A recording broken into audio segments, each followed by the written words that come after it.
وہ ہر غلط کام میں آپ کو اکساتا ہے، آپ کا ہمشکل ہمزاد جو ہر پل آپ کے ساتھ ہے، کہ آپ نے اسے محسوس کیا؟ مرنے کے بعد بھی وہ آپ کی شکل میں دوسروں کو گمراہ کرتا رہے گا۔ کیا آپ جانتے ہیں کون؟ اکیلے میں محسوس کرتے ہیں کسی کی موجودگی؟ چلیے جانتے ہیں کہ کیا ہے اس کی حقیقت۔ حضرت عبداللہ بن مسعود رضی اللہ عنہ سے روایت ہے کہ نبی پاک علیہ السلام نے فرمایا کہ تم میں کوئی شخص بھی ایسا نہیں ہے جس کے ساتھ ایک جن کو ساتھی نہ بنایا گیا ہو، یعنی ایک جن اس کا ہمزاد نہ ہو۔ تو صحابہ نے پوچھا کہ یا رسول اللہ علیہ السلام آپ کے ساتھ بھی ہے؟ آپ علیہ السلام نے فرمایا کہ ہاں میرے ساتھ بھی ہے، اور اللہ تعالیٰ نے میری مدد کی اور وہ مسلمان ہو گیا، اور وہ مجھے نیکی کی ہی دعوت دیتا ہے۔ اس حدیث مبارکہ کے اندر ایک ایسے ہمزاد جن کا ذکر کیا گیا ہے جو کہ انسان کی پیدائش کے ساتھ ہی اس انسان کی شکل پر ہی پیدا ہوتا ہے اور ساری زندگی اس انسان کے ساتھ رہتا ہے، اور اس کا کام ہوتا ہے اس انسان کو وسوسوں میں ڈال کر اسے بہکانا یا غصے کے اندر انسان کو اکساتے رہنا کہ وہ گمراہ ہو کر ایسا کام کرے جو اللہ کی نظر میں ناقابل معافی ہو اور کفر اور شرک کی حالت میں ہی گمراہی میں مر جائے۔ اگر ہم اسے اس کی خوراک دیتے چلے جائیں تو یہ مزید طاقتور ہوتا چلا جاتا ہے، اور اس کی خوراک ہے وہ شیطانی کام جو کہ انسان کو زندگی کے مقصد سے غافل کر کے شیطان کو خوش کرے۔ اگزامپل کے لیے انہیں میوزک بہت پسند ہے اور پورنوگرافی آپ کو غصے میں کسی غلط کام کے لیے اکسانے، یہاں تک کہ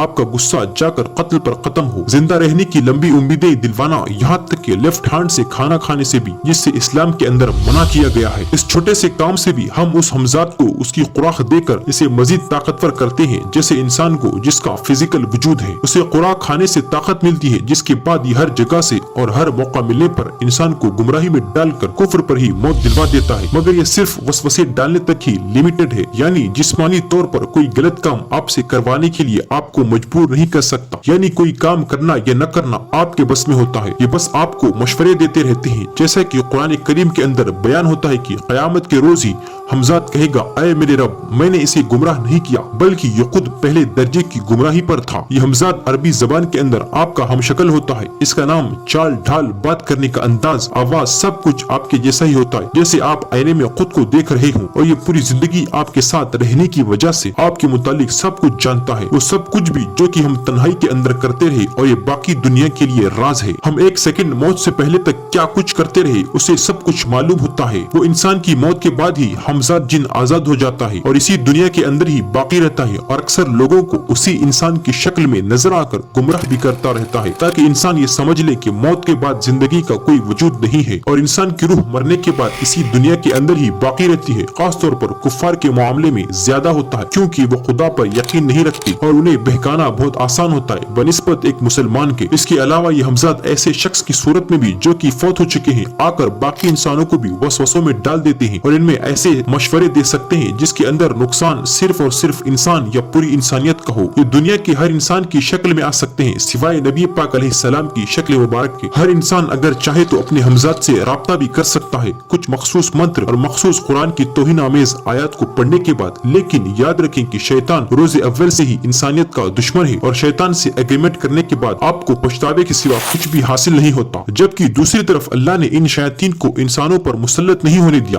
بلکہ ہمیشہ نیکی اور بدی کے درمیان اسے کھڑا کر کے اسے راستہ دکھا کر اپنی مرضی پر چھوڑ دیا۔ چاہے تو جس راستے کو مرضی اپنا لے، مگر قیامت کے روز تو جواب دینا پڑے گا۔ جس طرح سے ہماری اس دنیا کے اندر اچھائی اور برائی دونوں موجود ہے، بالکل اسی طرح سے اس ہمزاد یا قرین کے بدلے میں انسان کی مدد کے لیے ایک فرشتہ بھی انسان کے ساتھ ہی پیدا ہوتا ہے، جو کہ ہمیشہ ہمزاد ہی کی طرح انسان کے ساتھ اس کی موت تک رہتا ہے۔ یہ انسان کو ہر اچھے کام کرنے کے لیے دل و دماغ کے اندر خیالات ڈالتا ہے، اچھے کام کرنے کی سوچ پیدا کرتا ہے۔ اگر آپ اللہ کا ذکر کرتے ہو، نیک اعمال کرتے ہو، تو یہ فرشتے کی خوراک ہے جس سے وہ طاقتور ہو کر آپ کے اس ہمزاد یا قرین کو کمزور کر دے گا، اور اس کا الٹا کر یہ ہمزاد طاقتور ہو جائے تو یہ فرشتہ کمزور ہو جائے گا۔ اسی لیے اللہ نے ہمیں اس دنیا کی آزمائشوں میں ڈال کر ایک کلیئر راستہ اپنے نبیوں کے ذریعے دکھا کر ہم کو آزمانے کے لیے دنیا میں چھوڑ دیا ہے، تاکہ یہ دیکھ سکے کہ کون اس کی ذات پر بنا دیکھے ایمان لاتا ہے اور کون شیطان کے ہاتھوں کھلونا بن کر اپنی دنیا و آخرت برباد کرتا ہے۔ یہ ہمارے ایمان کی آزمائش کا حصہ ہے کہ ہم اپنے ہمزاد کے وسوسوں سے بچ کر رہیں اور اپنے رب سے جڑے رہیں۔ ہر وقت اللہ کا ذکر اور نیک اعمال ہی وہ قوت ہے جو ہمیں شیطانی حفاظت سے دور رکھ سکتی ہے۔ ہماری دنیا اور آخرت دونوں کا فائدہ اسی میں ہے کہ ہم صرف اللہ پر یقین رکھیں اور اس کی طرف سے دیے گئے راستے پر چلیں۔ تو آج کی ویڈیو میں بس اتنا ہی، ملتے ہیں نیکسٹ ویڈیو میں، تب تک کے لیے اللہ حافظ۔